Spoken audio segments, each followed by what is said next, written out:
Welcome to the SubHub podcast. I'm Dani Moreno. And I'm EmKay Sullivan. And today we have Allie Mac, who is a professional runner, filmmaker, and skydiver from Colorado Springs. And currently, I think, also learning how to base jump, of course. She currently runs for Hoka and is the reigning world champion in the vertical mountain race. She was 9th overall in the Golden Trail World Series last year, and she won the first and last stage of the stage races. And she set a new record at Mount Marathon last year. Welcome, Allie. Thank you, guys. Yeah, we are so excited to talk to you. We were just chatting with Allie offline, and yeah, we're all friends and we all compete against each other and do very similar races. And I think from that comes like this sense of respect because we all kind of know what it's like to go into the hurt bucket day in, day out. And also you just like had an incredible year last year, and your journey to get there was unique to you, which I think is really special for people to listen about and learn. So to listeners out there, just a heads up, Dylan actually already did a podcast with Allie for Freetrail. It came out July last year after her historic run at Mount Marathon, where she crushed the course record there. And so we're not going to dive too deep into her past, but we still are going to cover a couple of things. She grew up playing ice hockey and lacrosse. A big highlight is she was 5th at cross country as a freshman for the University of Colorado. And that was the highest any freshman had finished until Allie Ostrander in more recent years. And so, yeah, how do you feel like your background growing up has played into your successes, I guess, more so in recent years? Wow. Just having a little diversity, I think, I didn't start that late, but compared to most people, like I started running junior year of high school. And so it was going into college, it was still pretty fresh. But in recent years, I would say it was more, in like 15, 16, I was hurt. I was on the U.S. short distance team, 17, 18.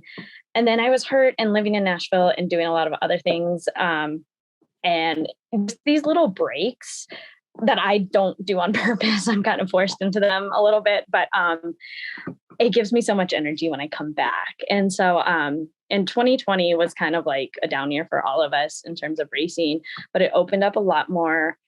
That year was a big turning year for me because I had just moved back from like lots of crazy stuff in Nashville, and like being home, I was like just kind of starting over just in a lot of ways in life, and getting back into running, and a lot of stuff was canceled, but running was going well. And one of the things that was canceled was the Pikes Peak Ascent, but they still had the marathon. And so I was feeling good and like had done a few longer races. So I had never done a marathon before. So I was like, well, like, this is all that's option right now. Well, I guess I'll do it. And that was my first marathon, and I did it. And I actually did get her. I fell and like had stitches and everything, but I wasn't like overuse injury, which I'm like, that's why I was scared of marathons. I just didn't think my body could handle that many miles.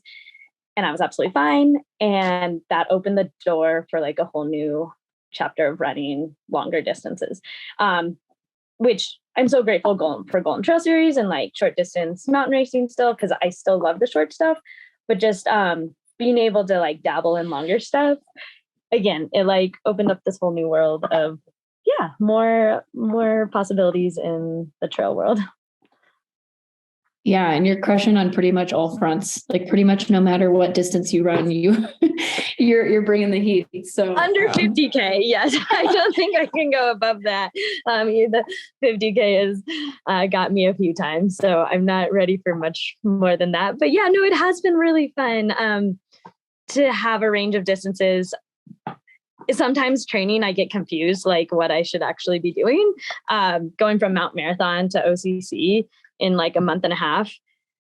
I probably should have done longer stuff earlier in the year, but I was like, I didn't want to do too much long stuff because I was like, no, I'm working towards Mount Marathon, like short and fast. And yeah, it can get confusing, but it's all running. I don't know.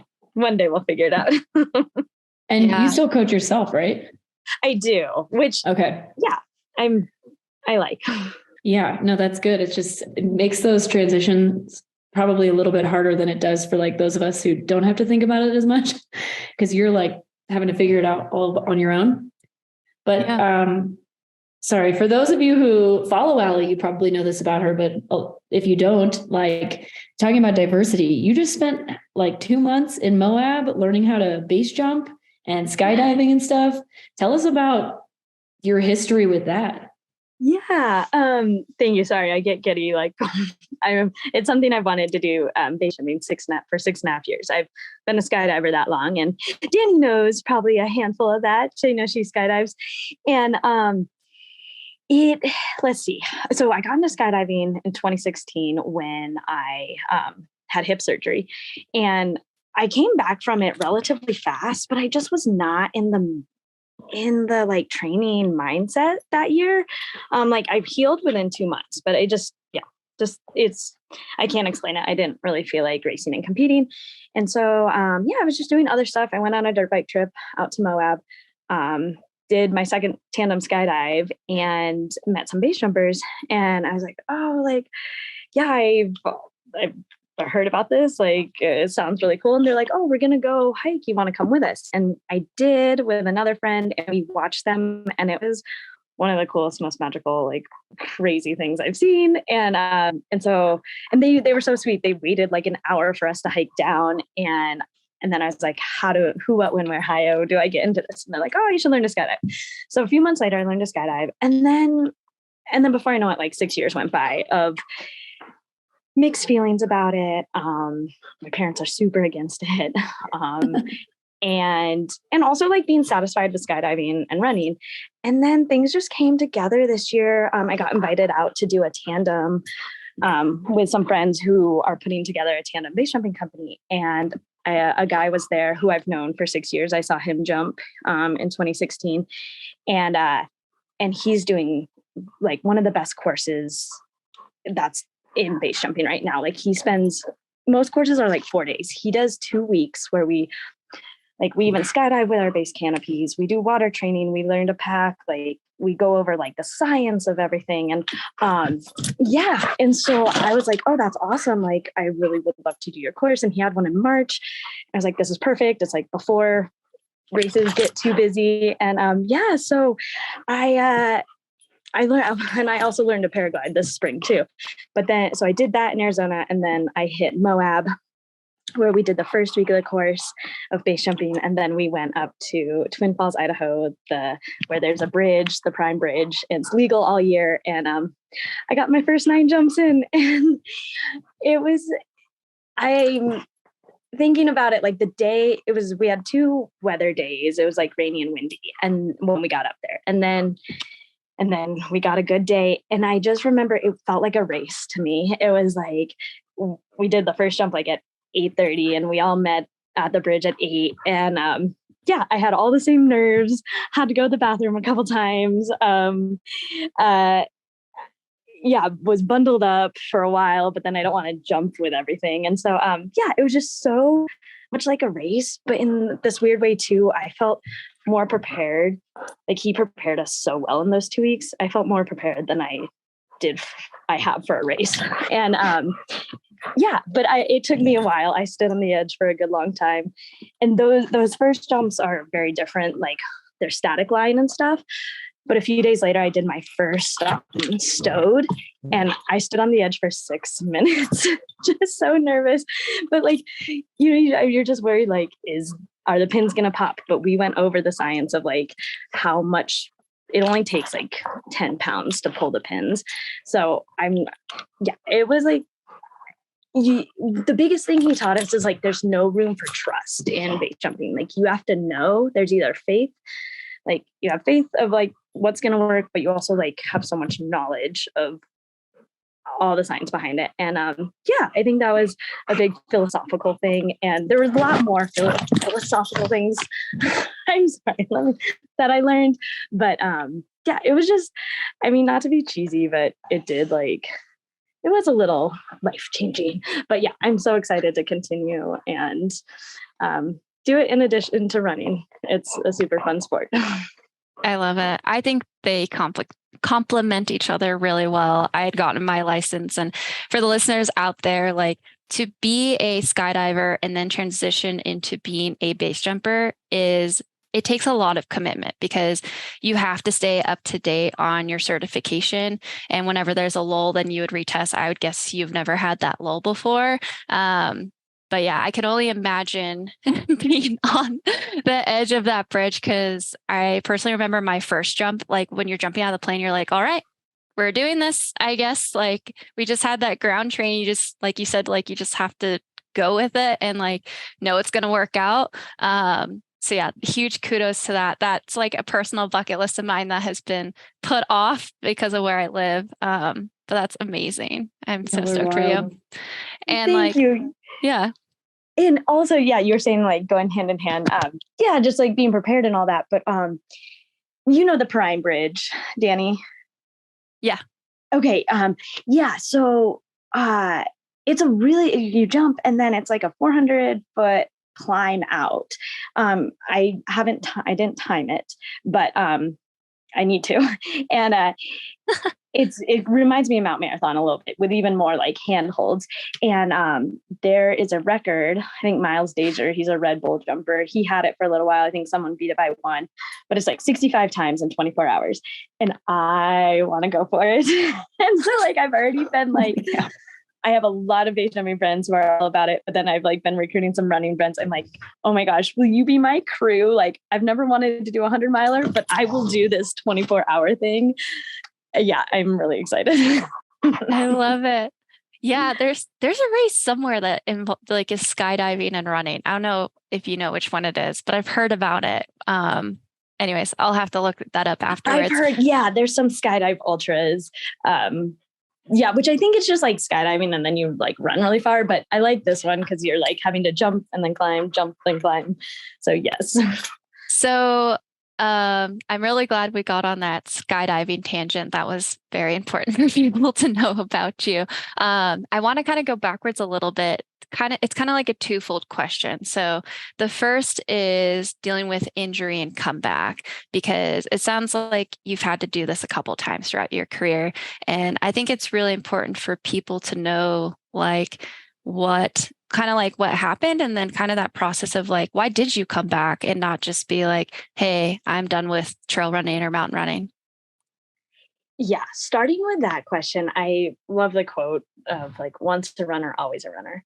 And so that's what, whenever I see people like who have been in an ongoing cycle and they're like really down and just don't think they'll ever come back. I don't know. I say different stuff all the time, but I'm like, even if like, yeah, we are getting older and blah, blah, blah, but yeah, if we're always going to try to run, if not like bike, like that, we just have that an endurance thing in us. And so that's why I always came back. It was like, even like the times I was gone, I was still like running and doing stuff. It just wasn't competing maybe as much. And then during the actual injuries, obviously I'm out, but I find other ways to like, usually I can still hike and I still enjoy being active. But yeah, I think the biggest thing and my biggest injury of lesson story, whatever, is finding other things to do. And that's how I got into skydiving that year. And gosh, it's just like really, I've been thinking about this too, the butterfly effect. I'm just like, oh man, if I didn't get that injury, would I have skydived? Would I have dated this person and this person? And then would I have gone here to do this and that? And it's just like, yeah, it opens. Injuries have changed my life in ways that I'm kind of grateful for. And so I still like cry every time they happen. I still like, they're still my nemesis, but yeah, I always end up finding positives. And it seems like I have like I had plantar fasciitis part of this winter. And I'm like, I think it's always just a sign to like put your energy towards somewhere else for that time. And when the time's right, like your body calms down. But yeah, my biggest ones were hip surgery. And then I had a sacrum stress fracture that lasted a really long time in college. nothing really good came out of that one. That was just painful for like 6 months. But yeah, I learned a lot from college of how to just listen to my body a lot better. Ever since my hip surgery, I haven't really had anything super, super major. Some things that lingered, but yeah, my biggest advice is just like use that time instead of fighting it.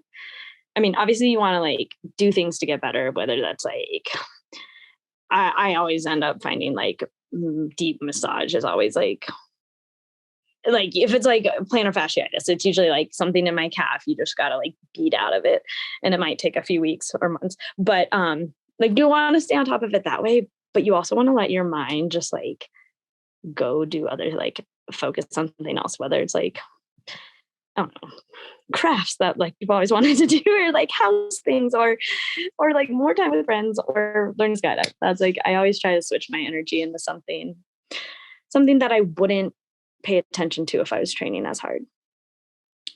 Yeah, I love that. I love the butterfly effect comparison. It makes me think of like superheroes like multiverse and how like we're all probably bound to learn the same lessons regardless in our life. And, you know, if an injury or some other challenge comes up, you're just going to learn maybe some harder lessons earlier. But it's all going to get you to the place that you need to be. So I love thinking of that. Definitely. Yeah. Like I do think there's a purpose. I will say though, like as far as just like avoiding injuries, I mean, I'm still not the best, but gosh, the person I am now from college, like I would run through so much. And now, oh my gosh, the littlest thing, I'm like, I'm done. Like I will go to the gym or I will just like not even mess with this. And which is, it is because like when you plan, like you want to like run here or there, do workout, but I've been pretty good about backing off right away. And gosh, yeah, 2 days off versus 2 months off, pushing through it. It's really saved a lot of racing for me. I'm sure that like all of us wishes that we could tell our 18, 19-year-old self, like, just take a couple days off. Okay. Like you'll be fine. Just do it. Yes. But you know what? And that's hard in college. Like, especially like I am so thankful for my college experience. And yeah, but I think it was really difficult for me to always be like, speak up sometimes. And honestly, that's kind of why I don't have a coach now. That's one of the reasons is I change it up very like a lot because of how I feel or if something's hurting, and not having to report to someone because like it's embarrassing for me because it happens so often. And I also like I don't run with people a ton. I'm getting more and more I have, but it's like gosh, for a while 9 times out of 10 I end up backing out, and I that's not me as a person, but it's like I have to, the littlest thing is feeling off, I don't. And yeah, and so if I don't have to report to anyone about it, I just go about what I need to do. And I get the work done one way or another, but no one has to know like, oh, this was hurting that day. So yeah. So that's that. I think that's great. I think that's a great thing for our listeners to hear is like, you know, even you who is a world champion, multi-US champion, has dealt with injuries and has been able to come back, and you still have much of your career left if that's what you're choosing to pursue. Oh, thank you. Yes, that's nice to hear. Yeah. So since you coach yourself, like what does your training look like? Do you have a 7-day cycle, 10-day cycle that you go through, or do you kind of take the approach, which it kind of sounds like you do, maybe of like, okay, today I feel like I could do intervals, so we'll go do some intervals. Today I don't feel good, so we're just going to take it easy and just kind of go with the flow?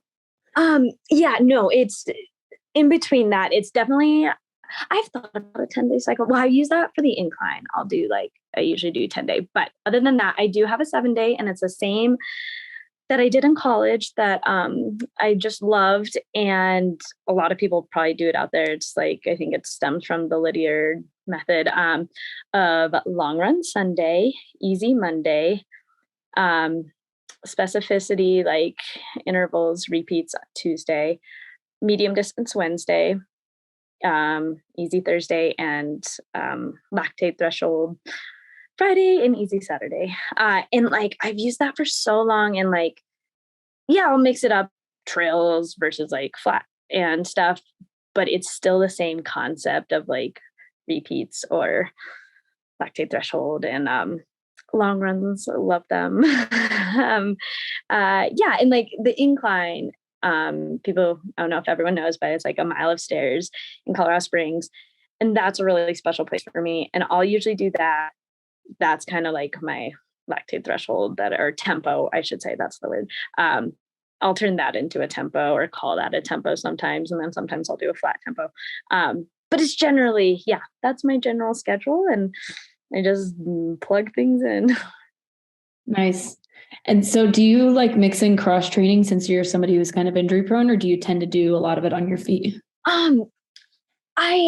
It depends. I used to. The last year I really haven't, unless something's hurting. I will, if something,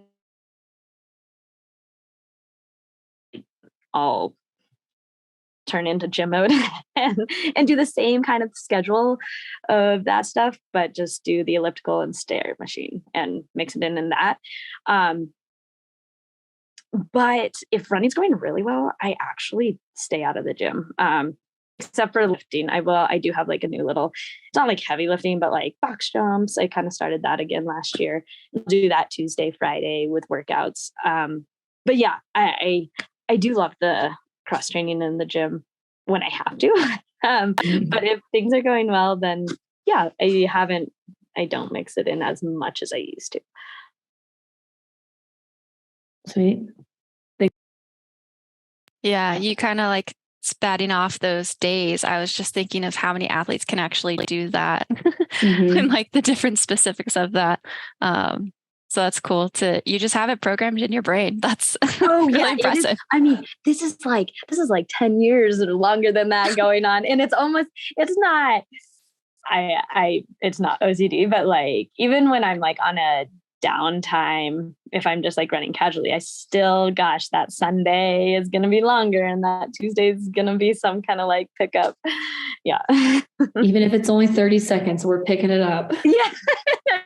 Strides at the end. That's my specificity. I love that.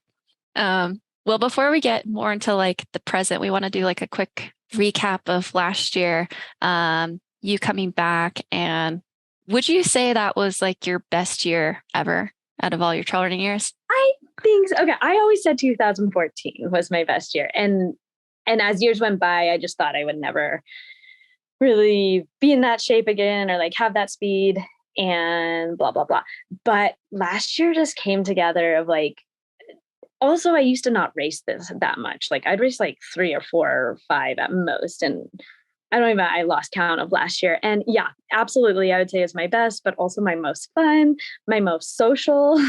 Yeah, it was great. It was a lot of fun.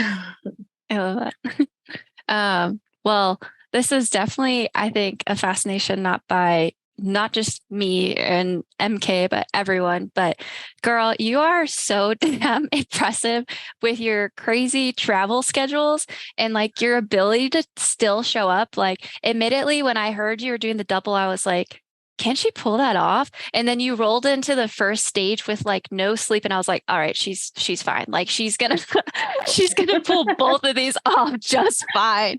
Yeah. She showed up to Golden Trail final, like what was it, like 5 3 hours a.m. before in the morning time? or something? Yeah. I think I got in bed at 2 a.m. Yes. Oh my gosh.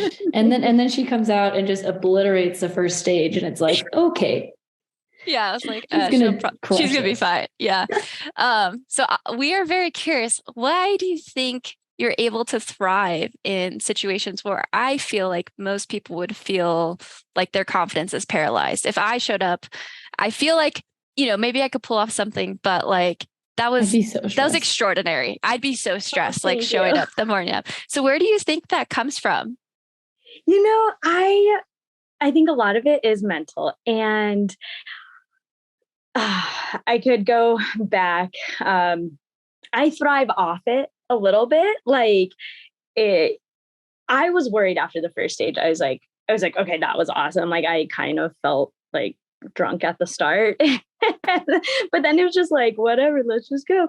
And then I was like, oh no, it's going to hit me. Cause I know like usually travel, like it takes a couple days and then like it hits me. But, the same thing happened at going to OCC. I got stuck in Iceland for 16 hours and that was exhausting, but I was with the people on my plane and we had a blast and I met new friends and I love stories and memories and crazy stuff happening. But so yeah, living in Nashville, I worked at a pizza place. We like till 1 a.m. some nights and then would get up and run and do it all over again. And then stay up all weekend skydiving and partying that. And like, I credit some of that lifestyle because I used to be very like I said, who I was in 2014 was very regimented and very serious. And like a night up too late would kind of throw me off. And then living in Nashville also, like when I wasn't racing, I did race the first 2 years, but then I kind of got hurt and got more into the like party scene. And it was just like, it taught me like a different way of life and you can still thrive off of it. Like I'm somewhere in the middle, but it was like also some like crazy stuff happened where it was just like, that like a travel delay is really no big, like you're not gonna die. and I did cry a few times at the airport, like because it just got so frustrating and I definitely didn't want to miss the first one.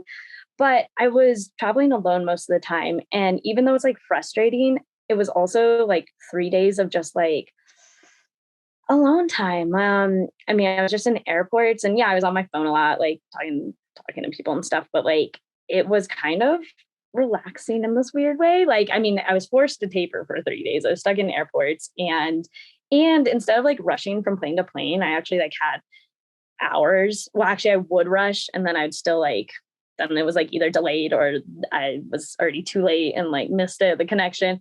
So then I'd have hours where I could like get a real meal. And so, in hindsight, I was like, I think I actually like body wise was okay. I mean, sleeping on planes was hard. And like, I think the most stressful part was getting in to Madeira, hopped on a taxi. He just starts driving. And I was like, do you take credit card? I don't have cash. And he's like, he can't really speak English. And I feel so bad because I don't know Portuguese. And he's like, I'll take you to an ATM. Well, I don't have my debit card. I just have a credit card. And usually that doesn't work in an ATM. And so it's like middle of Madeira, like 1 a.m. at that time. I'm like, luckily I was like, of course, 32-year-old calls my mom for everything still. And I'm like, I don't have money. I don't have my credit card. I'm in a taxi. I don't know what to do. So she's like trying to look up like if there's like a number I can type in for my credit card, but it's taking forever. So I get back in the taxi. I was like, hey, I can't get money out. Like, can you just take me to the hotel and maybe they can help me? Went there. They couldn't help. So I go to another ATM. I'm just trying to like buy time to like get like the code for my thing. And then I think I offered it. I think I had like a little American cash, but I don't think it was enough or he didn't want it. So we go back he was like, and then like 20 minutes later, he's like, I have an idea. So he takes me back to the hotel. He talks with the people at the front desk. Sweetest thing that like I could have imagined that night. He said, they like talked in Portuguese and then they said he was going to come back the next day in the evening and I have 24 hours. Well, they weren't like, oh, you have 24 hours. They were just like, take the day tomorrow to gather up Portuguese money and I'll come back, like just on an honor system. And I was like, oh my gosh, like, yeah. And so needless to say, I tipped him extremely well. I gathered up cash, Venmo'd who I needed to Venmo at the hotel. And and so got that fiasco kind of. Yeah, I got to the hotel, got my little package of like race stuff, and then got in my hotel. So it was roommates with Sarah. She was so sweet. I was like, oh my gosh, I'm so sorry. It's like, I don't even know if she woke up actually, but we saw each other in the morning and got to bed at 2 and up at 7. And yeah, it was but see, I was just adrenaline like crazy, like thinking I was going to get like left in the middle of Madeira that night. So luckily, I think like, again, I just thrive on shit happening. That's cool though. Like I could see little moments in there for sure, and that you're just seeing the best parts of humanity.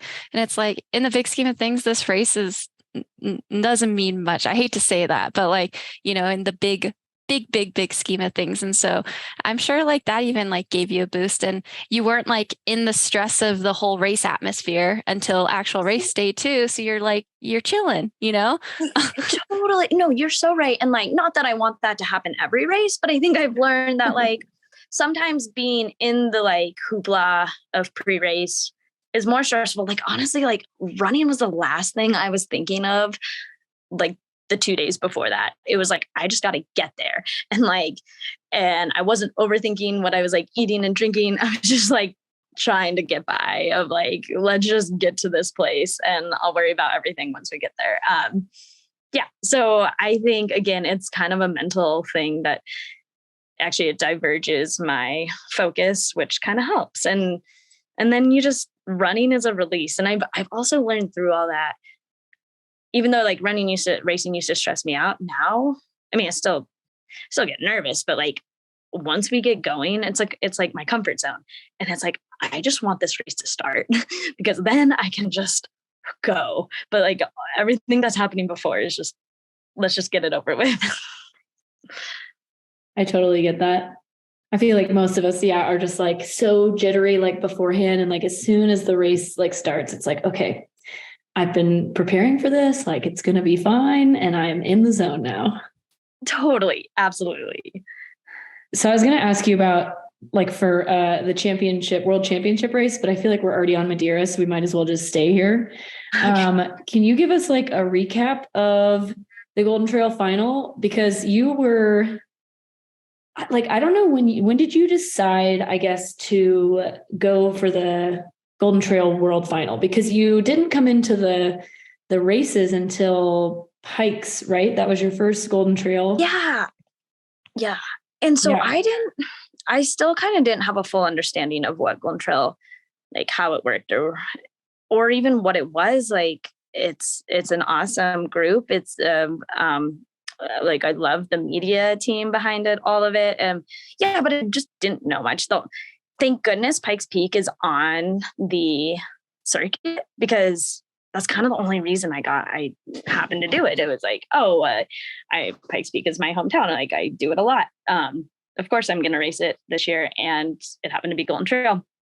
And so, I got fourth and then third, the next week. And then they were just like, oh, are you coming to the final? Like, I was like, I don't know. Did I qualify? Like, I don't know how this works. And I did. And honestly, like, I wasn't like, they were talking about it at Pikes Peak. And then after Flagstaff, I like thought a little bit more about it. And then when I started hearing about it, the fact that I could go straight from there to Worlds, if it was far enough away from each other that I would have had to come back and go back to Worlds, I don't think I would have done it. Also, a humongous part, I will fully say, of like why I went was like how much fun I had with the people after the race. It's a really, really fun atmosphere. And so I was like, of course I'll come party some more with you guys. And I was a little sore after Flagstaff. And so it took me like a week to decide. And then I was fine. I was like, yeah, this could be really fun. Let's do it. But I was very adamant about not running all five. I'm like, I can't do that. But yeah, I was going to make a joke, except because of plane problems, I didn't make it. But if I was in a pre-race press conference, I was going to act like, oh, I just came here for the time trial. I'm just vacationing the rest of the time. I just came to run a 5K. Yeah, you like Madeira sounded pretty. I'll just hang out and race 4 miles.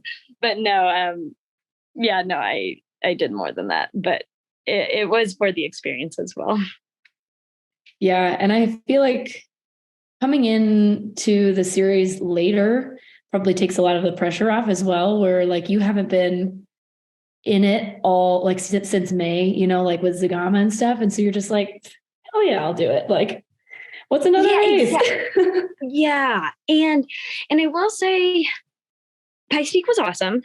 But you know, and like that was one of the questions. They were like, what's the difference? Like, you didn't even podium at your home course, and then you come out and do really well at the final. And I'm like, wow, they were a couple months apart. Like, well, they weren't, they were like a month apart. And I was like, I did have some really good training in October, and I was coming off having bonked at OCC and like probably a little tired at Pikes Peak. But I think the bigger factor was like coming into the series when there is this whole group of, especially the Europeans, but even like the Americans who have been doing it. And even though like I had a lot of fun pre-race still, like meeting people, I did feel like just like an outcast, and like, which is fine. But I think I was very intimidated. And I mean, the race went well. I felt good and stuff. But I think just the more you're racing the same people and the more you feel part of that group, like confidence goes up a ton. So yeah, Pikes Peak was fun, but I'm so glad I know everyone now. I feel more a part of it, and yeah, it makes it better. Yeah, I can definitely relate to that. My first Golden Trail race was Mont Blanc Marathon, and Dani knew like everybody there, and I was like, I have my friend Helen here with me and my partner Tommy, like, right? And like, hi guys. Yes, and everyone's so friendly, but it is kind of a breakthrough. And that's what I try to tell other people who are, you know, they might think it's cliquey or whatever. I'm like, yeah, it does feel like that. But I promise you, like, you just got to immerse yourself in it and have a few drinks and relax. Yeah. By race 2, you're in it. Yeah. I think there's also like a sense of camaraderie that isn't intentionally trying to be cliquey. It's kind of just like, especially the people that do just those races, they see each other 8 times a year, and they're like, we're doing this, like, this is what we're committed to. And so, yeah, no, I definitely felt that as well. My first Golden Trail race in 2021, I was just like, hi. Yeah. You want to be friends? And Dani, I want to say, like, from my perspective, like, you were definitely what's the word? Like a forefront person for all of us in the US, like, cause you were doing them like well before me and stuff. And I was able to like see you doing them, and I still didn't understand it, but it really opened my eyes and opened the door to what it was. So good job. Thank you.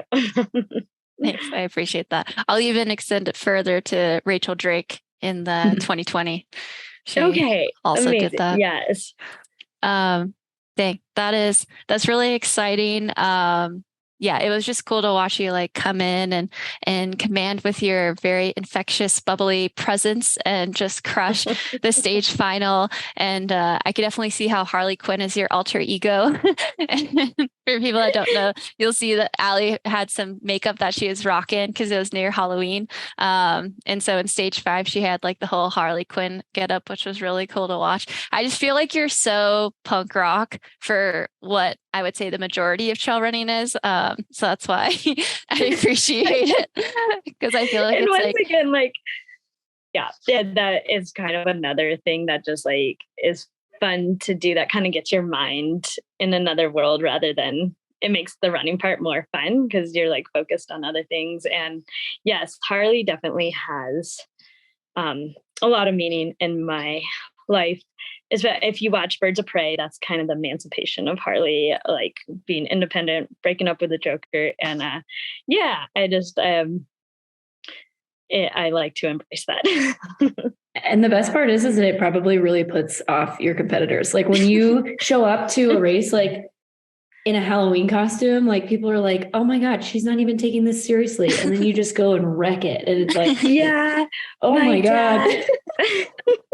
My dad was not, they weren't actually, they never even really like said much about it. But then later they said something like, don't ever dress up for a race again. Like, I think that's disrespectful. I was like, oh my gosh, I hope it didn't come off that way. But also like, No. I still No way. race hard. So what does it matter? It's not like Yeah. I'm like No. disrespecting the race. I don't know. So yeah. People just take things too seriously sometimes, you know, like I used to get yelled at by other women on the start line because I would just talk to them because that's like how I got my nerves out. Like, you know, like when I was in college, I'd be like, you guys ready to do this race? And they're like, shut up.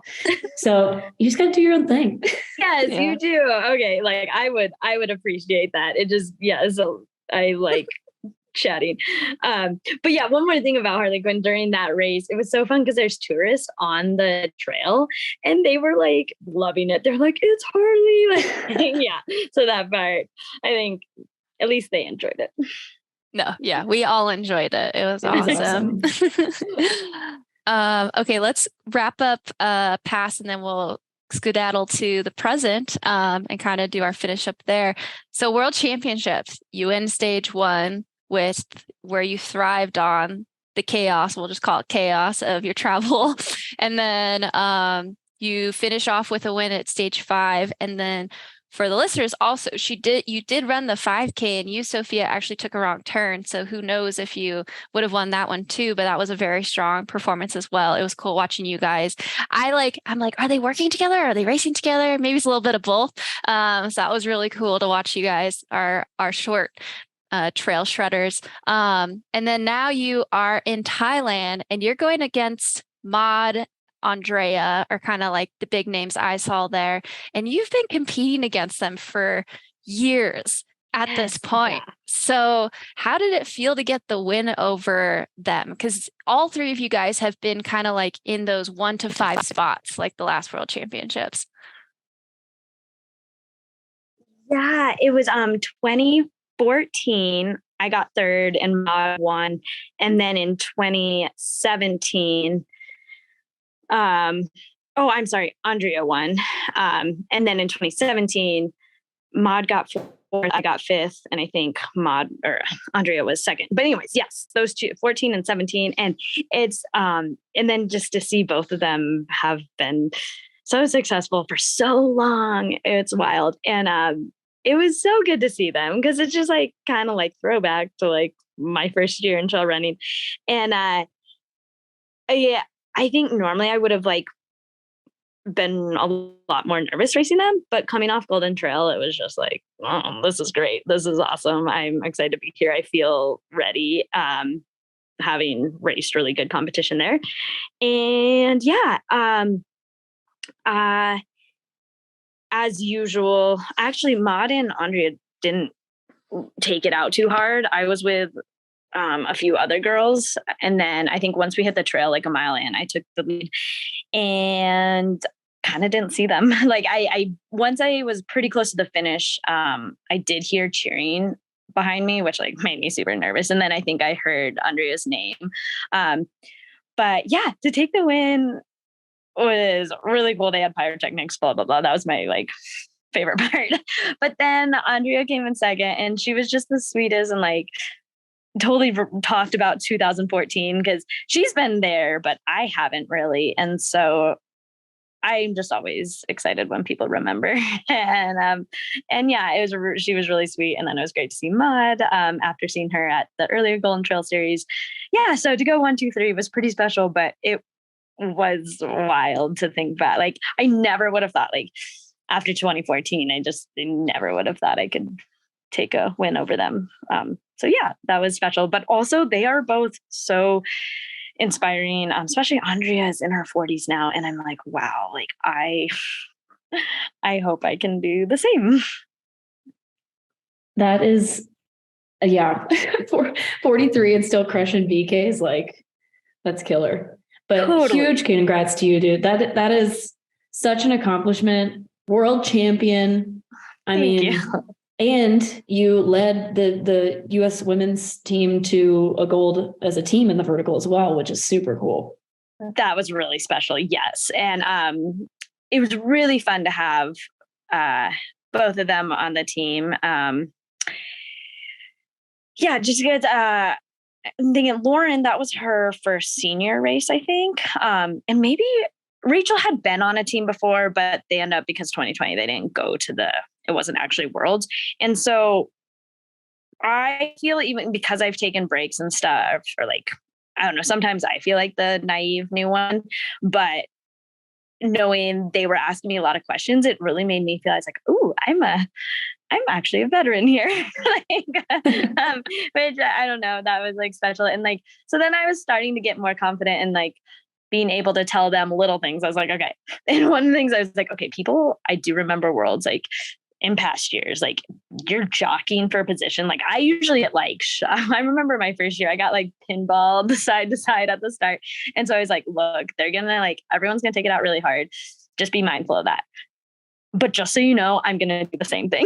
I was like kind of telling them like, don't bolt out, but if you want, you can, because I'm probably going to as well. And so, yeah, that was my little advice to them. And then they obviously ran very strong races so we could take the win. And yeah, it was special.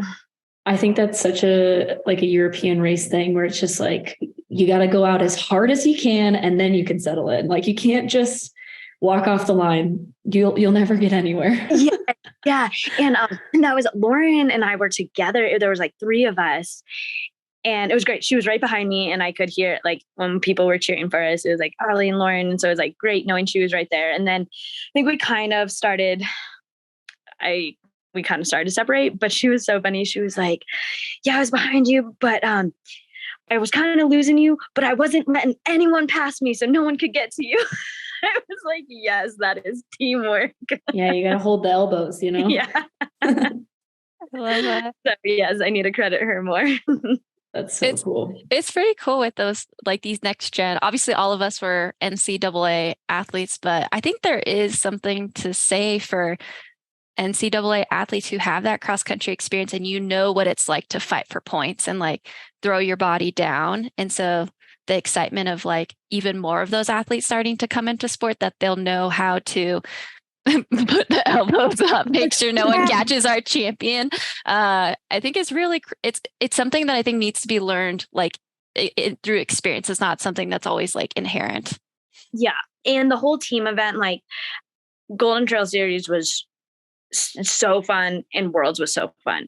But yet they were so different. And there's something about Worlds with everyone, just like, it was honestly, my expectations were low coming off Golden Trail Series. Like I was excited to go to Worlds, but I was like, man, that was just like the time of my life. This is going to be hard to top. And then the first day I get there and like roll up to the hotel and you start seeing like country teams walking around, you just, that giddy feeling comes right back. You're like, oh yeah, this is cool. This is cool. So yeah, I think we have a lot of both Golden Trail and Worlds like are very special to me in their own ways. And yeah, I'm glad we have some cool stuff going on in the sport for sure. Well, congrats again. Thanks. And so when this episode comes out, it'll be like a week before the Sunapee Scramble. And you won't be racing the vertical race because you have already qualified by being the world champion. But you are going to compete in the up-down race. But my first question for you is actually, what advice would you give to athletes who either just don't have as much experience as you or are new to these U.S. mountain running championships for both the vertical race and the up-down race? Yeah. I think the biggest thing is like, no matter what your background is, like if you enjoy trail running and are competitive in it, you have a chance. Like, I think coming off NCAA cross country and track, like just having that speed can transfer very well into short mountain races. And it's really like, yeah. So that's my first thing. Like, don't discount, even if you don't have a lot of background in trail, but you enjoy it and you have good speed, like that can transfer a lot, which actually makes me very nervous because, there'll be some very fast girls this year on the roads and on mountains, which I have not done roads in years. I mean, I train flat and stuff, but yes, they definitely have some speed that I could probably not show right now. And yeah. And then like, gosh, I'm trying to think of other advice. Kind of like yeah, you just be competitive about it. People at championship races, they do go out hard, but if you're smart, like uphill does swallow a lot of people. So if you're smart on that uphill at the first couple miles, it can save you later for sure. And that's, I think that you are downselling yourself a little bit on that. Yeah. On that speed still. That's just my opinion, but well, you're a mountain girl. If you were on the rivets, you would be crushing it. Yeah. I have no doubt about that. Okay, thank you. I appreciate that. I do enjoy fast running and just haven't, I feel like it's a lot harder on your body. So I haven't like fully trained for like a road marathon. But also that compliment was nice. Like I think right now my confidence is a little rattled, like coming off last year, it should be great. But having spent the last 2 weeks base jumping, which I've always wanted to do, and just like, and then I get home and I was like, oh my gosh, there's going to be so many good girls at this race. Like, what have I been doing? But no, it's the last week has been great. Well, like always, it's not just this training cycle, it's every other training cycle before this. And you also have last year that you're catapulting yourself off of. And I will say from my perspective, my first US race, you just like took off. And I was like, what the heck? Like I had never experienced anything like that because I had done some like local trail races and I was like, yeah, I should be pretty competitive. And you just like changed my perspective on the sport within like 20 seconds. I was like, how is she already up there? And I'm down here. So I definitely think there's something to say too for like knowing how to race this. And you've raced so many uphill races that as soon as you get there, you're going to know what to do. It's just like second nature. Yes, actually, yes. Thanks for that reminder too. Like, after living in Nashville and doing my first mountain race, I like wasn't doing as many hills. And then I remember thinking like, as soon as we started going uphill, I was like, oh yeah, this is what I love. Like you don't, it doesn't go anywhere. But yeah. And like I did, yeah, I know I just said like, yeah, be like uphill swallows people, so be conservative. But at the same time, if you can go out and hold it and just get in a rhythm, like fast rhythm. And that's kind of what I did at Worlds. It was like, I was actually like just kind of waiting for my legs to like be like, and it never really happened. And so like, yeah, you just kind of get in that metronome and like, just don't hike. Although, I mean, I do hike sometimes, but if I can, like the longer I can go without hiking, the better. Yeah. The crazy thing about those vertical races is it's like, it seems like, 50 minutes or whatever is going to be such a long time. And then all of a sudden you're like at minute 40 and you're like, oh my gosh, I'm almost done. Like I got to get moving. Right. It does. It starts slow and then it does go by fast. Yeah. The one VK I ran against Allie, she was probably like 2 minutes ahead of me within the first 2 minutes. It felt like. Like immediately I was like, oh, there she is up at the corner. And then she was gone and I never saw her again. Oh, man.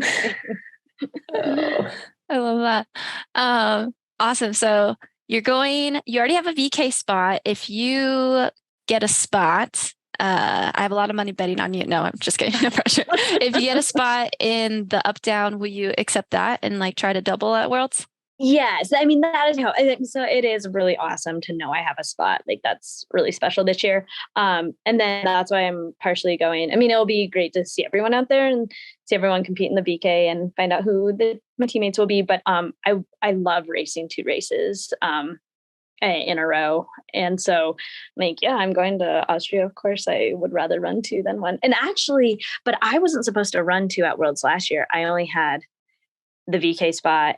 And then Grayson was injured and they asked me to take that spot. And I had a lot of fun. I'm grateful I got to do it. So so I definitely want to try to do that again. That's cool. Yeah, we're really excited we're actually going to be broadcasting on the live stream on Sunday following you guys. But these are some stacked championships. Like whoever gets the spot on the day, like we are sending a very good team. Oh, totally. Yeah. And like I said, like, I mean, yeah, I'm a little nervous, but yeah, it's going to be, I'm it's really exciting to have such a, I think it just goes to show how much trail running is growing. And I'm actually not sure everyone that's going to be there. I know like a few, but then I just keep thinking of more names, and I imagine most of them will be there, like Sophia and Janelle, on top of Grayson and Allie, and yeah, and Lauren, and yeah, I'll just stop now or I'll start stressing myself out. No, it's exciting. You get to, like, what is it? You sharpen swords with other people. So it's going to be super fun.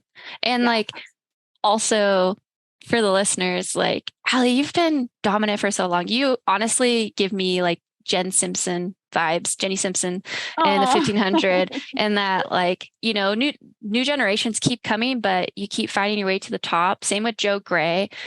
He gets a lot of love, and I don't know why you don't get as much love as him. But yeah, so it's gonna be fun to watch. Well, and I think why I know I do keep downplaying. I just I've had my down times too, of like 2021 was a rough year for me. Like, I was racing, but it just was not, it was so weird because I felt great. I'd feel great at the start of races and then just not feel great like a mile in. And so I think that was a good humbling year, that it's like, I think I figured out it was more like external emotional stuff, but yeah, it was a good humbling year. So I never try to think I'm prepared. I just gotta always, keep myself in check. You're making yourself the underdog. Yeah. In your own head. Yeah. Well, we're excited to see you race there. But we're also curious, what does the rest of your year look like? We know that you've already been to Tarawera and you won that. So you have your spot for OCC. So what's after Sunapee? Yeah. Sunapee, whether I make the up-down team or not, I'll go do the vertical K in Austria at the beginning of June. And then I'm hoping to fly straight back and go out to Broken Arrow. I think I'm just going to do the 26 this year, because the first year I did the Triple Crown. Last year I did VK 26. And then this year I think it's the year to just focus on the 26, except it's going to be like snow covered and just a big playground, which is awesome. But I was like, part of the reason I'm only doing 26 is because I want to like bomb that course really hard, but it'll probably not be that type of race, but that's okay. And then I'm going to stay out there for Western and help film content for ATRA, actually. And there's also the Auburn Bridge that I'm hoping to base jump off of when I'm out there, which I'm like recruiting my whole getaway crew. And then that's in June. I might do some circ races. We'll see. But then it's just getting ready for OCC. And then, I'm sorry. I think I'm going to do Sears and All, maybe. Because I want to try to do 3 Golden Trail races. And then I'll do the 2 US races in September. And then if I make the finals, we'll go to Golden Trail finals. Nice. That sounds like a busy year, but I mean, you had a busy year last year and you crushed it. So yeah, we'll see how this year goes. Have you done Sears and Al before? I have not. And see, oh my gosh, you're gonna crush that. Yeah, it's gonna be right up your alley. Thank you guys. So Peter Maximo, I'm sure a lot of people listening may or may not know him. He's been around the sport for a long time. Great runner himself and does a lot of photography now, but he's kind of been he kind of like helps me with decisions and stuff within running. And he's always wanted me to do that race. And since 2014, he's talked about it. And it was always like, I'm not going to go across the world. Like the only time I would travel was with US teams. But now with Golden Trail and just like also being, even though that's not a super long race, being more open to longer races, I'm excited to do these European races that I've heard of for so many years. And also with the help of like being with Hoka, it's making a lot more of it possible. And it's kind of like everything I've wanted to do for 10 years is happening. So that's really special.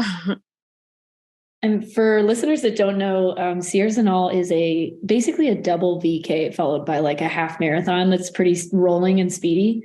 So for our world champion in the vertical, that's like the perfect race for Allie. It'll be so fun to watch. Breakfast, lunch, and dinner. Yeah, exactly. So you brought up Hoka, which is a new development-ish. I mean, it's April now, but in your life, you recently switched sponsors. You were with On previously. What made you end up going with Hoka?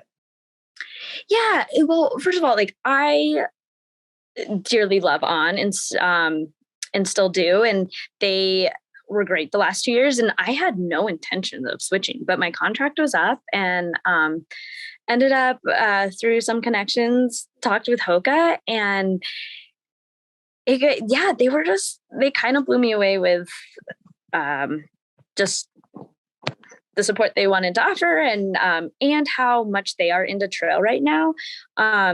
On is definitely getting there, but I think Hoka is just a level up of, they're the big sponsor of UTMB right now. And I know that doesn't last. It's a constant cycle, but right now they are, and they're very invested in trail, and it seems like they're very invested in media and their athletes.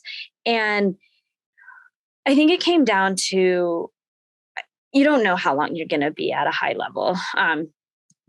I mean, running is a relatively fragile sport of like whether your injuries are getting older and blah, blah, blah.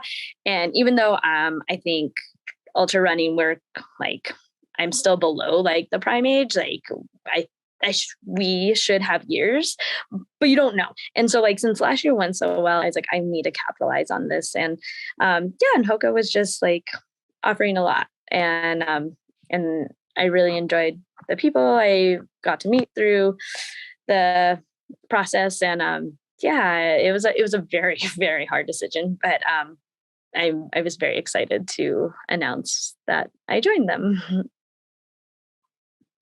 Yeah, the fly Hoka fly thing. I thought it was so great that they like used the Hoka's thing is fly Hoka fly, and then you have Allie Mac who's literally flying through the air. And it's like that was perfect.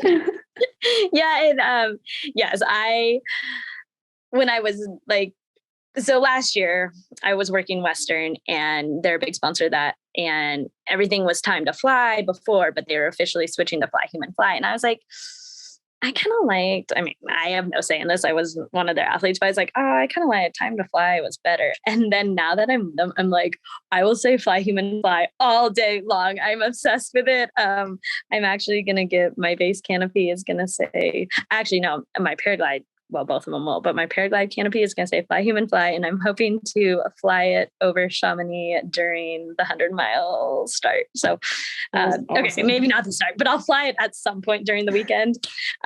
Yes. So I'm honing in my skills in July. Like I have my P2 rating, but I definitely need to brush up before Chamonix, and then I'm going to fly that wing. I love that. That would be amazing. Okay, we have like a couple of like short form questions left for you to kind of finish out what has been for me personally like a very inspiring podcast so far.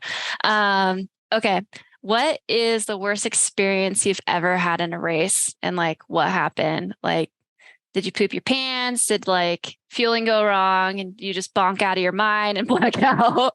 Well, let's see. I have had to poop. I've been on my period. That both happened at Tarawera. I have fallen. I have had blood. I have bonked. But let me tell you, all those, it kind of goes for like, you could call it the worst experience, but honestly, they're some of my best memories of like getting, like, they're so memorable. So I will keep this story as short as possible, but I think my absolute worst race experience was GoPro Mountain Games 2021. I'm like, it's hard to talk about, but I was with a boyfriend that I was very off and on, and getting there, I was just like on edge of him meeting a lot of my friends because like they knew it was off and on. It was just awkward. And I know he could feel that pressure, and things were just not good. And so anyways, we like camped out that night, and then started the race, and I was running 2 races that day, and I felt fine. I felt great, but like within the first half mile, like my whole body kind of goes almost like numb. My legs hurt so bad. And I just was like, I want to drop out. Like, this is awful. Like, yeah. And again, it's hard because that's in June. You think you've trained really hard through the spring, and just everything was going to shit. And I finished the race. I ran the race. I did not race the race. Finished.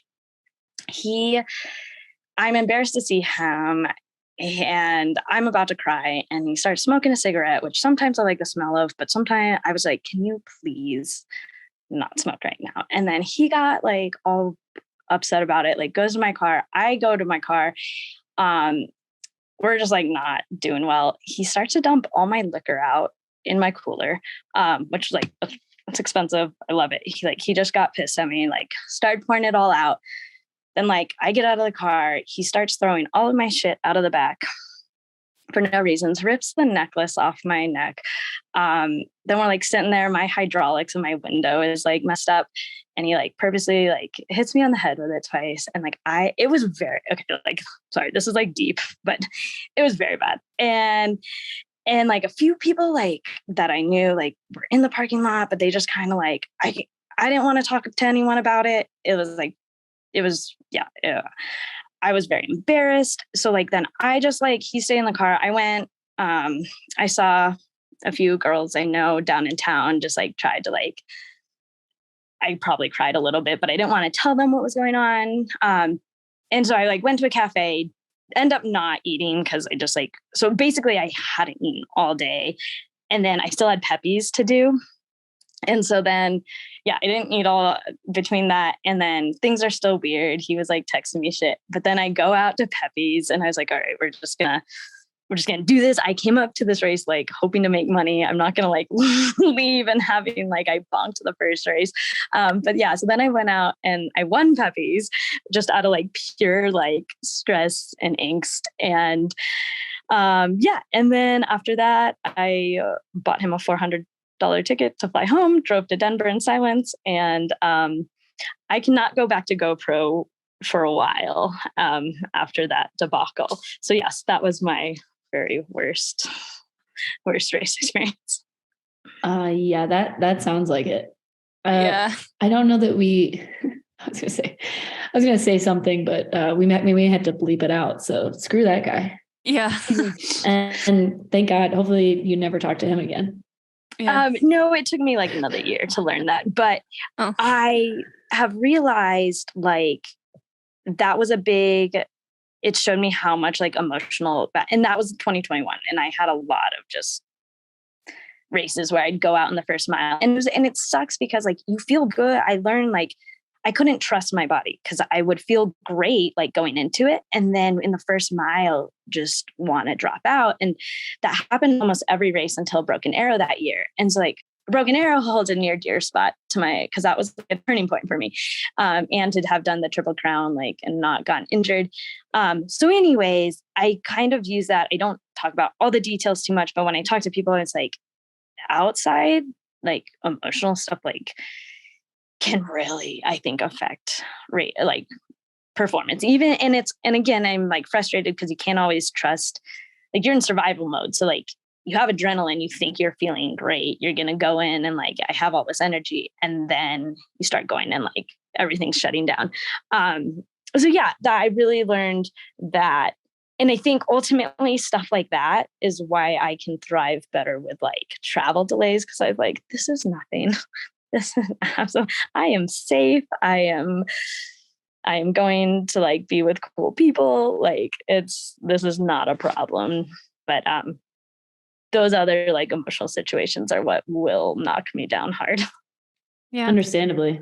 Well, yeah, definitely. Thanks for being open with us about that. Cause yeah, it sounded like you learned a lot of hard lessons that year, but who doesn't? Like I definitely had a relationship like that before, and running was going terribly. And like you said, your emotional self is so linked to your physical self, especially in a sport where your body is the apparatus and you're not like manipulating something else. So yeah, thanks for sharing. Yeah. Well, yes. And yes, I like my closest, like people who are there kind of knew, but it's nice to like open up with people I feel comfortable with. So Yeah. Well, Virtual hug. yeah. yeah.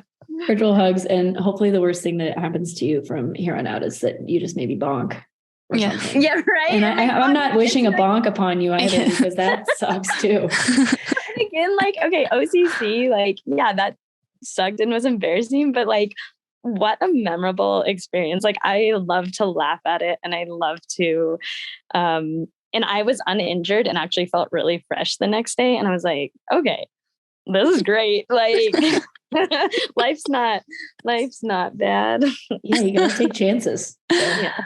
And also you bonked and still got 6. Like, I know. incredible. Well, thank you. I do remember you guys passing one by one, and it was just like, wait, not another one. It sucks too, because we're all just like in the hurt. And in my head, I was just like, come on, Allie, keep it in the top 10. Like, let's do this. I can't breathe, but I'm sending you mental. I know. notes. I'm like psychologically, I'm sending you, come on, let's go. But I was like, I felt like I was blacking out too. I'm just like, hold it together. And it's crazy because that last climb, you're so close, but it feels so long. It's terrible. Oh my gosh. Well, and then like me, I don't really prepare for courses very well. I knew there were like 4 climbs or whatever, but like I'm watching my watch. I was like, I thought this was 30 miles. How come we're at 34 miles? Like, what is happening? But yeah, no, I think I knew a little better than that. But I'm excited for this year to have usually I don't love going back to the same course, but that one I'm excited for. And I always love Broken Arrow. I love doing that course over and over. So yeah, I'm excited. Broken Arrow is such a fun event too. Yes. So do you think that you will go back to the Manitou and try to break your own record one day? On the incline? Yeah. Oh, that's a great question. I dearly love it. I got in the 21, like, what was I think it's 21:01 was my best last year, and which is like a minute off my very best. I don't think I want to purposely try, like, if I'm in great shape, like what I should have done is after Worlds, I should have come home and done it, but it was like super cold, and I kind of had a lot of fun afterwards and just did not run for a week. And so I just was not in the mood, but I don't want to specifically like hammer on the incline every week just to get the record. When I got that record, I was doing it 3 times a week. Like I had some like foot issue, so I wasn't running. I was just doing that and swimming. And it was exhausting. Like when you do something so many times, you start to like, yeah, I was burnt out after that year from it. So, yeah, I think I would, if I'm feeling really fresh and bouncy and in shape, I would love to like, be like, all right, I'm going to try to go for it today, but I'm not going to like, be like, all right, the rest of the summer I'm training for it. Yeah. And so, the incline is 0.85 miles, 1,800 feet, and Allie's record is 20 minutes something. 20 minutes, 7 seconds. Yeah. And the men's record is 17:25. So she's fast, you guys. That's nasty fast. Have you guys done it? No. Okay. No. It doesn't sound fun to me, to be honest.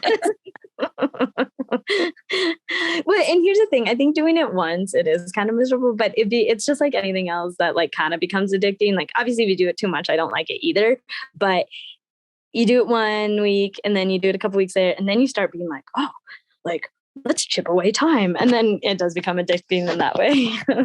I could totally see that for sure. That's awesome. Okay, we have 2 more questions. Short form, long form, what are you currently working on in training? I think this is important for people to hear because like even at the level that you're at, there's always stuff to be improved. So as you look into your calendar this year, like what are you starting to incorporate more or take away, etc.? Yeah, I think in the next couple months, relatively doing shorter stuff. It's definitely going to be like hard uphill efforts, blah, blah, blah. But then I'm going to need to add in definitely some longer stuff right after that for OCC. And what I did not do last year, I was like, I can run 30, 35 miles. And so I would do like 20, 25 mile long runs. And they were like hilly and stuff, but not like OCC. Not that I want to go like replicate the OCC course, but I think going for time, which I usually don't do, time over distance, because like my long runs are like 2.5, 3 hours. And OCC is like a 6.5 hour race. And so I think I just need a few more like 4 hour or 5 hour days in the mountains, which sounds kind of like monotonous training when I think about it, but then like they actually can be really fun. And so I'm gonna try to do a few more of those. I was able to do one in Arizona with Grayson and Renee Metvier. We went to the Superstitions, which we did not plan to be out there for 5 hours, but it turned into that. We also took Harley, and there were some parts like we literally had to like lift her, and it was an adventure for sure. But we got some great running in, but also just being out there, like having to feel yourself and for 5 hours, I think is good. So that's what I'm going to try to work on. And then or just incorporate, I should say. And then, just doing, because I've been in Arizona and traveling, I haven't done as much like incline, like vert work. So that's the next 2 months. I definitely am going to hit the incline again and hopefully do some faster stuff too. Yeah, that's such a tricky thing when you're like, I'm going to go run a 55K. Like I'll just do 25 miles. And then, like where we're running here, it takes like, 2.5 to 3 hours. And then all of a sudden you're like, oh my God, this is going to take me over 6 hours. Yes. I have to practice these snacks for this. Right.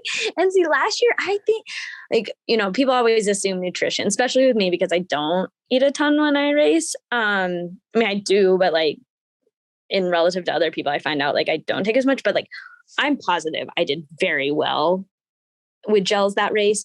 I think it was water and just not training time. Cause like, it was kind of like that, like 4.5, 5 hour mark that it was like, boom, like you're starting to bonk. And so I'm like, I don't think I was prepared for the time.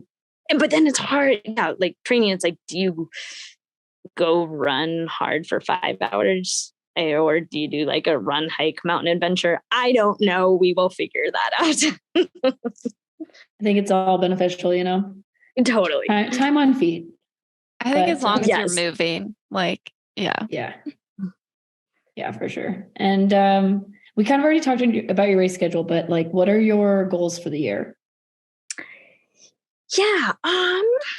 I think going back to OCC and just not bonking. It was like really high on my list and special and exciting.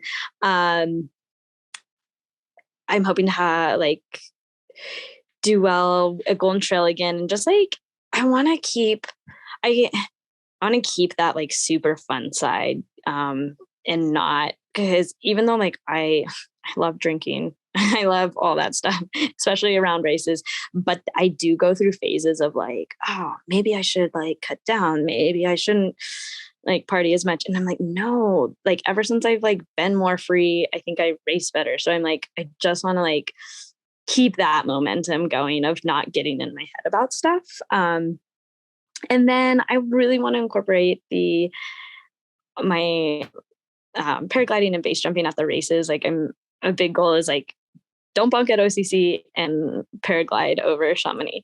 That I kind of want to, I kind of wanted to do that last year, but I hadn't learned to paraglide yet. So now now I get to go back, do better at the race, paraglide. So I think those are some goals. Awesome. I'm so excited about the possibility of OCC this year, because the women's American contingent last year was awesome. Yes. I just can't wait to like be a part of that. Absolutely. And there's something. Okay. So Dani, we had 3, and do you have an automatic spot? You just have to participate in a series race. Yes. I need a stone. And so we had me, Kimber was 4th, I think that was it actually in the top 10. Yeah, Ashley was, I think, 11th, right? I'd actually have to look it up. She was definitely top 15, I feel. Yeah. Perfect. I think like, okay, talking about this like team camaraderie thing, like at Worlds and stuff, like, yeah, UTMB, we aren't wearing our country necessarily, but like how fun will it be to go for that? And also, yeah, sorry, and I just keep chatting, but I think the more I coming back in like 2021 and then last year, really, I just love hanging out with all you guys. Like I used to not be so social, and now I'm like, this is fun and camaraderie, and whether we're from the same country or not. But I think OCC, like, oh yeah, like now that like last year, I feel like I didn't know a lot of people. I mean, I knew you guys, but I wasn't like super close. But now I'm like, okay, yeah, we can like go to the starting line together and we can be ready to roll. And yeah, it's gonna be really fun. Yeah. No, I'm super stoked for it too. I mean, all of us three will be there. I've heard maybe Jennifer Lichter is looking at it. Who are the other? I've heard other people going for it. So yeah, it would just be so nice to, how many can we get in the top 10 and the top 5? And even though we're not on the same team, it's just cool to be like, yeah, American, because I feel like there's been a focus like on American ultra runners, like who's done well at UTMB, right? And then CCC started getting a little love. And then last year, I feel like OCC started getting a little bit more love, and just showing that like we can represent in like that middle sub to ultra space, middle ultra space as well. Absolutely. And you know what? It's funny how easy I can be persuaded, to be honest. Cause like at the end of last year, I was like, oh, CC was cool, but like there's so many other things. I don't know if I want to do it again. And then I was talking with someone, and part of it, I was like, I just feel like it's like the baby race, like, UTMBs, like the race. And then talking to multiple people, they're like, who are there, they're like, no, you know how fun OCC is? Cause it's happened so quick in a day that like, it's so fun to follow, blah, blah, blah. And then talking to more people, they're like, no, like all of these are pretty equally a big deal. And I was like, okay, I'll try. But then I was like, oh my gosh, how do I gotta qualify? And then I was like, no, I did Tearaware, and like, okay, just get that done. And yeah, I'm so thankful, slightly short. I know 50K is still kind of long, but I'm so glad there is attention being brought to shorter races. Because not just because that's what I enjoy better, I think that's a whole level of intensity that should get more credit, and it's coming. Yeah, that's why we've been given the 50K distance some love, because technically it's an ultra, but people kind of rag on it a little bit because it's not 100K, and we think it's an insane distance where you're pushing the entire time on like such a different level. I remember like at mile like 13 or something, when I was still feeling good at OCC, it was like a downhill. I was feeling fresh, running pretty fast. And I remember in my head, I was like, okay, this is awesome, but I will never run a 50 miler until I can keep this pace for 50 miles. Like, I don't want to run slower than this in a race. Like, obviously you have to like hike up, but I was like, there's something about running that's really special to me. And so I'm like, I know that's like probably never going to happen, that you can hold the same pace in a 50K as a 50 mile, but it was just something I was telling myself is like, yeah, like master this distance before you move up. Yeah. Well, thank you again for joining us. This has been a lot of fun. I feel like we could keep talking for like 2 hours. For sure. So we gotta close it out today, but do you have any like last shout outs? We'll link your Instagram bio so people can see you jump off of things. We're sad that Harley had to leave the picture, but any last things to say before we close out? Oh man, that's tough. I'm probably gonna think of it tomorrow, but no, just thank you for your guys' work. And I'm just so thankful for the running community, because to have people who enjoy the same crazy things that I do is so special. And I can't wait to see everyone and party with everyone at all the races. I love it. Yeah. Thanks for being so open to Allie. We appreciate it. Yeah, we'll be cheering for you all year long. So thanks again to our listeners. This has been the Sub Hub podcast brought to you by Freetrail.